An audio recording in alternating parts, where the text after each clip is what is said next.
Сайн байцгаана уу сурагчдаа. Нийт 12 дугаар ангийнхаа сурагчдаа зориулаад энэхүү цахим хичээлийг бэлтгэлээ. Дэвтэр номоо гаргаад онц рүүтрөө тавиарай. За өнөөдрийн хичээлийн сэдэв маань дүрслэг ур маягийг олж тайлбарлах гэсэн сэдэв байгаа. Хичээлийнхаа сэдвийг дэвтэр дээр бичээрэй. За зорилготойгоо танилццгаая. Өгөгдсөн ихээс дүрслэг ур маягийг олж тайлбарлах. За зорилгодоо өрх алхам маань 1-р онлын ойлголттой танилцах, 2-т бичил эхийг унших, 3-т дүрслэг ур маягийг олох, 4-т ямар дүрслэг ур маягаар бүтсэнийг нь тайлбарлах гэсэн даалгавруудыг хийх нэ. За онлын ойлголттойгоо эхлээд бүгдээрээ танилцах учраас дэвтрээ гаргаад багшийнхаа хэлж байгаа зүйлсийг дэлгэцээ харангаа тэмдэглэж аваарай. Үгийн утга шилжүүлэн дүрслэх найруулгын аргыг дүрслэг ур маяг гэдэг. За дүрслэг ур маягийн дотор нь ижилсэх зэрэгцэхтэр бол адилтгал, зүйрлэл, ёгтлол, бэлэгдэл. За хэтрүүлэл дээр ихэсгэл, багасгал, амьдчлал, амьгүйчлал байх нэ. За ондоошх орлох дээр орлол, өгөөдөл, төлөөлөл, цээрлэл эдгээр зүйлс ингээ багтдаг байх нь.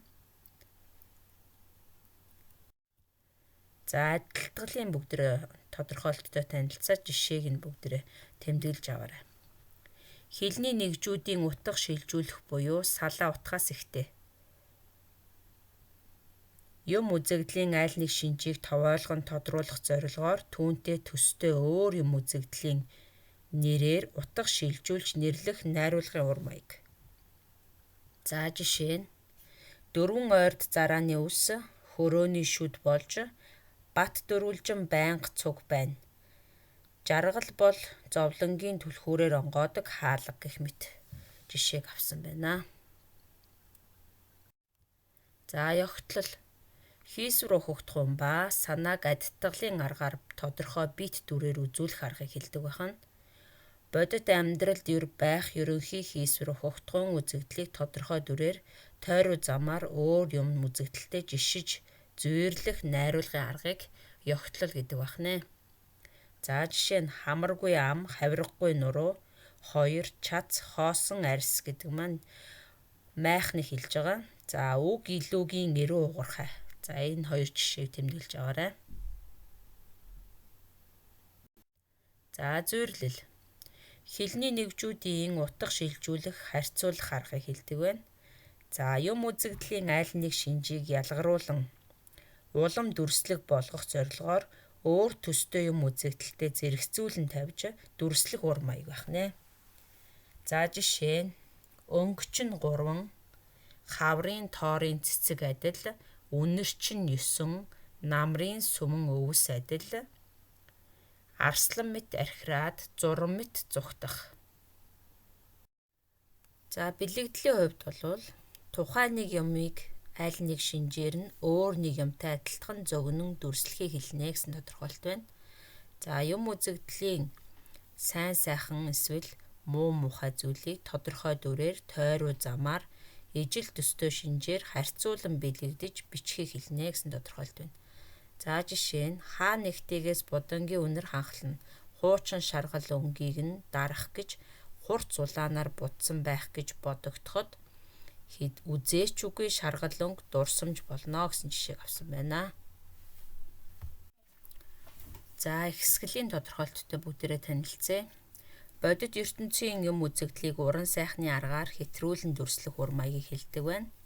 Юм үзэгдлийг айл нэг шинж чанарыг бодиттой байж болох бололцооноос нь хит ихсгэн давуулсан ур маяг. За жишээ нь 16-тай агааш шавдлыг цаашаа харахад нь цаад далайн жарааха тоологдмоор, нааша харахад наад далайн жарааха тоологдмоор гэсэн жишээг авчээ. За багасгал. Бодит ертөнцийн юм үзэгдлийг уран сайхны аргаар хэтрүүлэн дүрслэх ур маягийг хэлдэг байна. Юм үзэгдлийн айл нэг шинж чанарыг бодиттой байж болох бололцооноос хит их багасган бууруулсан ур маяг. За жишээ нь адаг зүүн өмнө аргийн чиний хар овоохон хаяа ба тооноор зэрэг харуута бүргэж гадна нь хэдэн муу тэрэг дэрэгдэн дэлүүн чиний аргалыг дээлийн хөдсөөр бүтээсэн байна гэсэн жишээг авчээ.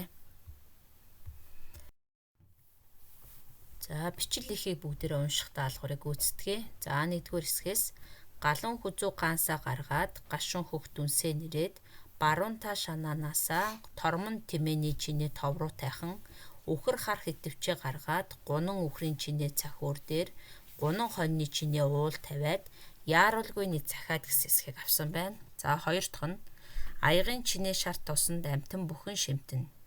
За 3 дахь нь сагсайн буурал аавтай эвийн хонгор ээжтэй нэхэд харахад нэхий дээлтэй шагаагаа тарахад шар тостой тэр юу вэ гэсэн эсвүүдийг авсан байна. За дүрслэг ур маягийг нь болох юм бол галун хүзүү гаансаа гэдгийг тодруулсан байна. Үхэр хар хитвчээ гэдгийг тодруулжээ. Яагаад ингэж тодруулж байна гэдгийг та нар бодоорой. Ямар дүрслэг ур маягт хамаарах вэ гэдгийг бас сайтар ажиглаарай. За 2-оос бол аягын чинээ шарт тосыг тодруулсан байгаа. За 3-т нь бол аавтай ээжтэй дээлтэй шарт тостой гэсэн эдгээр үгсийг тодруулсан байгаа.